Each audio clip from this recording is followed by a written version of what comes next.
Bienvenidos a la clase virtual de estudios sociales. Iniciamos el primer parcial del segundo quimestre. El tema de la clase: la conquista española del Imperio Inca.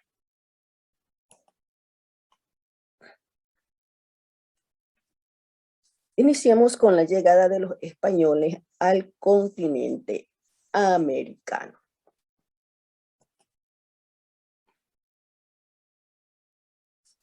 Tenemos que Cristóbal Colón, el navegante genovés, nacido en 1451 y fallecido en 1506,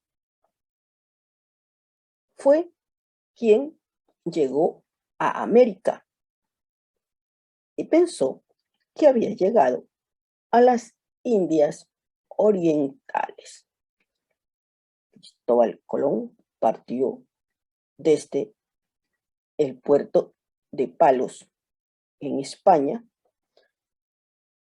hacia las Indias en el continente asiático. Jamás imaginó que había descubierto un nuevo continente. En 1492 desembarcó en una isla del Caribe llamada Guananí, pero ellos la llamaron San Salvador, a la que declararon propiedad de la corona española. Ellos llegaron en las carabelas, 3 carabelas: la Pinta, la Niña y la Santa María. Décadas después, los exploradores españoles avanzaron hasta México bajo el mando de Hernán Cortés y conquistaron el Imperio Azteca entre 1519 y 1522. Por su parte, Francisco Pizarro, en 1531, comenzó la conquista del Perú. En este periodo también se fundaron La Habana en 1515, Panamá en 1519, la Ciudad de México en 1522. Finalmente, se interesaron en Sudamérica tras escuchar rumores de que allí existía un gran y rico imperio.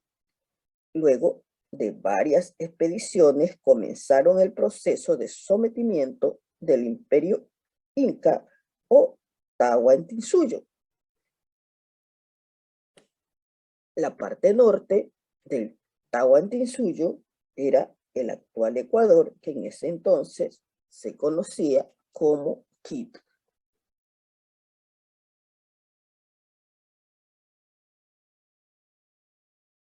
Las exploraciones para la conquista del Tahuantinsuyo. En aquella época, viajar a América era una forma de servir a la corona española.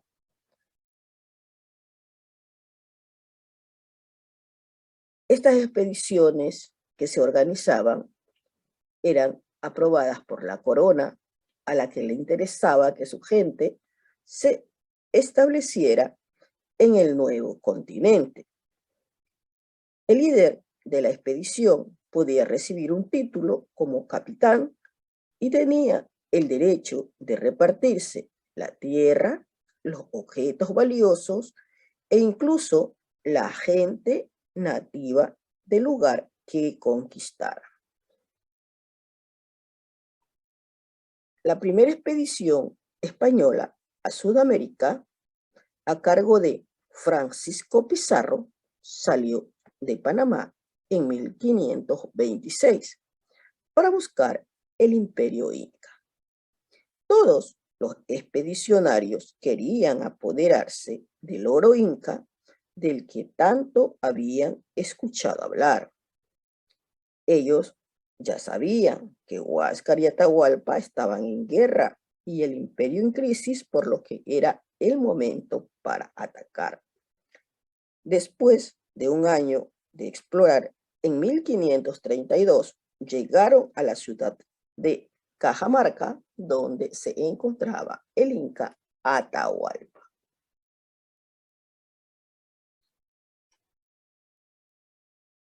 La emboscada de Cajamarca, un capítulo muy importante en la historia ecuatoriana.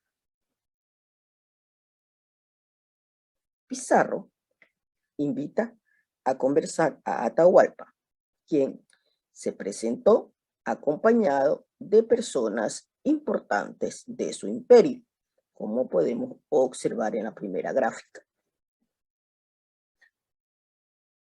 Según varios cronistas de la época, estamos en el siglo XVI, quienes fueron testigos de estos eventos, un sacerdote se acercó a Atahualpa con una cruz y una Biblia, las que el Inca arrojó al piso, y el sacerdote hizo una señal para que los conquistadores atacaran y capturaran a Atahualpa. Para su rescate, Atahualpa prometió un cuarto lleno de oro y plata como rescate por su vida. De inmediato, los incas reunieron el tesoro y lo entregaron a sus captores según lo acordado. Sin embargo, estos no cumplieron con su palabra de liberarlo y Atahualpa fue ejecutado en 1533. Y podemos observar en estas gráficas la historia de la emboscada en Cajamarca.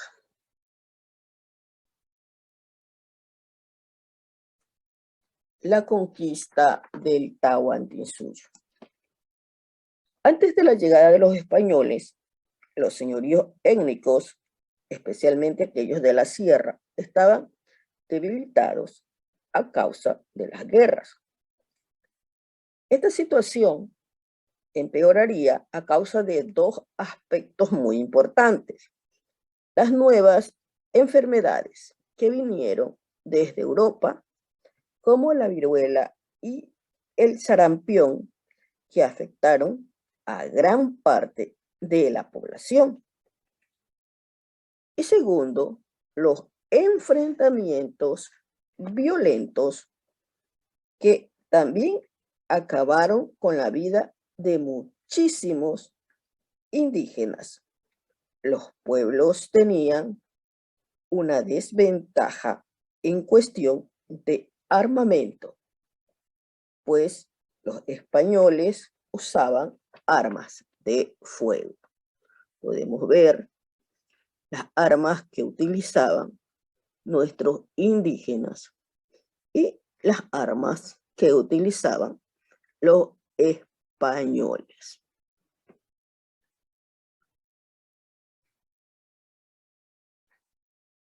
Continuamos con los enfrentamientos con los españoles.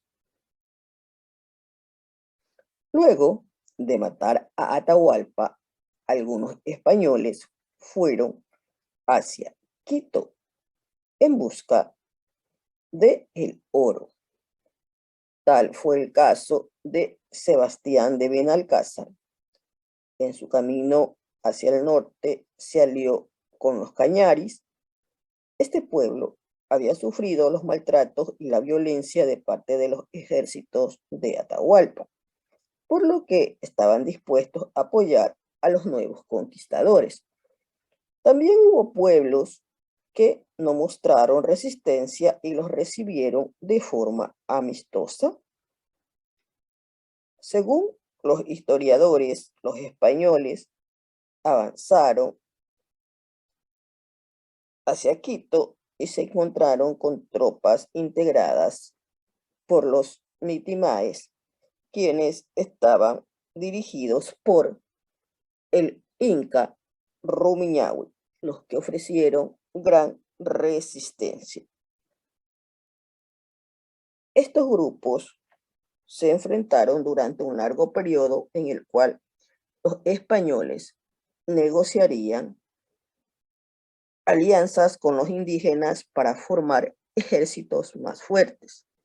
En 1534, la resistencia española quiteña, la resistencia quiteña fue vencida por los españoles en la batalla de Tío Cajas. Podemos observar la batalla que se llevó a cabo en Tío Cajas.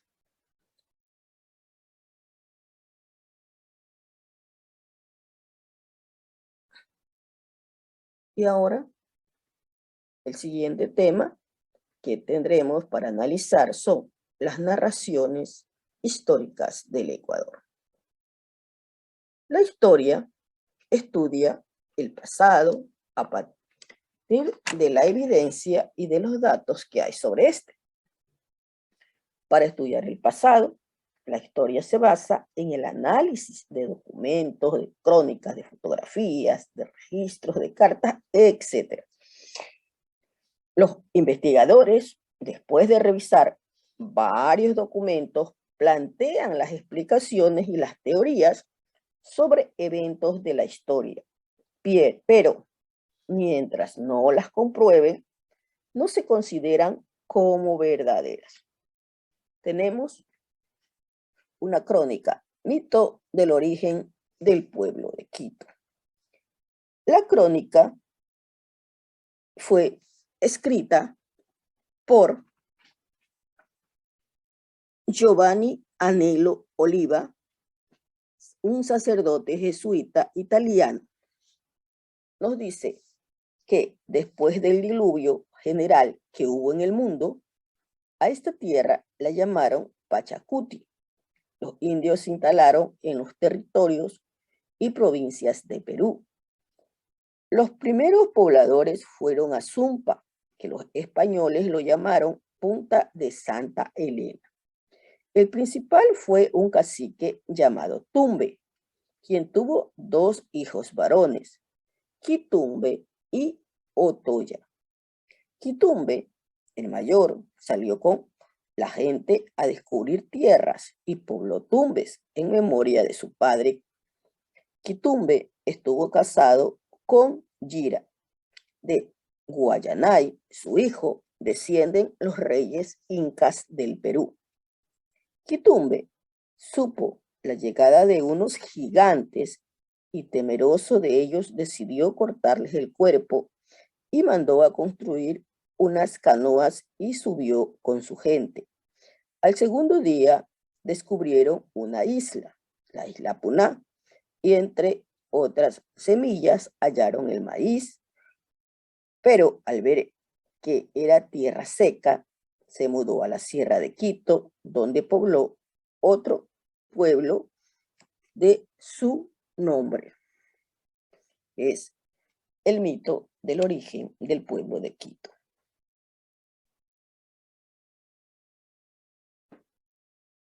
La siguiente crónica es la historia del reino de Quito.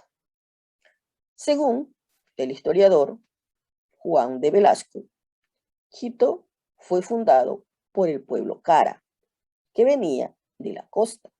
Al llegar los Caras, se encontraron con los Quitus, descendientes de Quitumbe.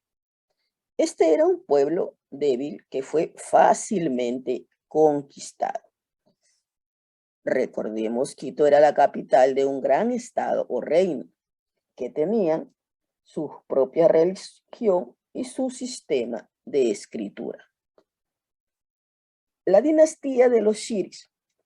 Los Xiris fueron grandes guerreros, pero ellos no pudieron dominar a los Puruáes. Para aliarse, organizaron un matrimonio entre la hija del rey de los Xiris, llamada Toa, con el hijo del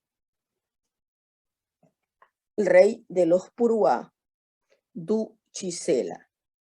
Según Velasco, los Xiris habrían habitado por aproximadamente 700 años lo que hoy es Ecuador, y sus descendientes, los Duchicela, luego se unirían a los incas mediante alianzas, siendo así herederos del imperio.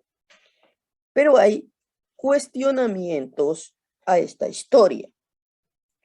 El relato de Velasco no menciona las fuentes o los documentos consultados sobre el pueblo de los Xiris. En el caso de haber existido una civilización tan grande o un reino, debió quedar algún resto arqueológico de este, pero no han sido encontrados.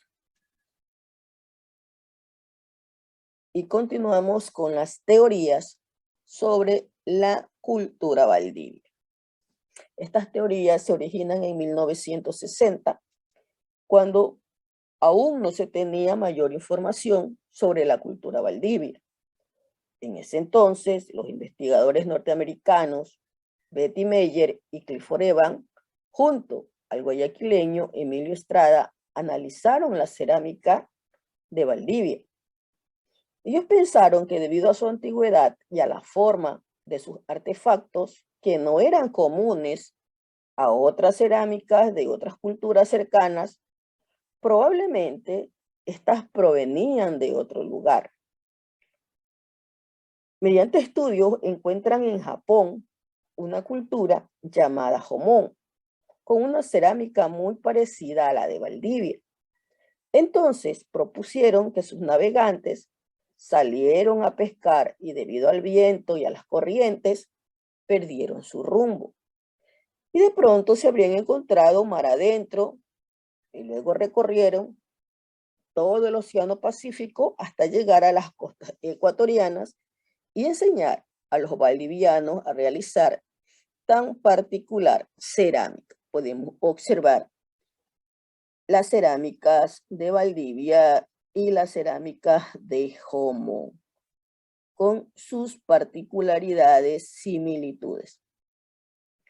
Pero esta teoría tiene sus cuestionamientos, porque según nuevas investigaciones, hay varios aspectos que prueban que la cerámica de Valdivia no tuvo una influencia de los japoneses. En primer lugar, ya que los jomoneses no eran un pueblo de viajeros. También se dice que no hay una corriente que pueda llevar una embarcación directamente desde Japón hasta Ecuador. Finalmente, se preguntan, ¿cómo habrían sobrevivido los jomoneses un viaje tan largo y sin comida? Podemos observar las pequeñas embarcaciones que utilizaban los jomoneses. Hemos culminado la clase de estudios sociales.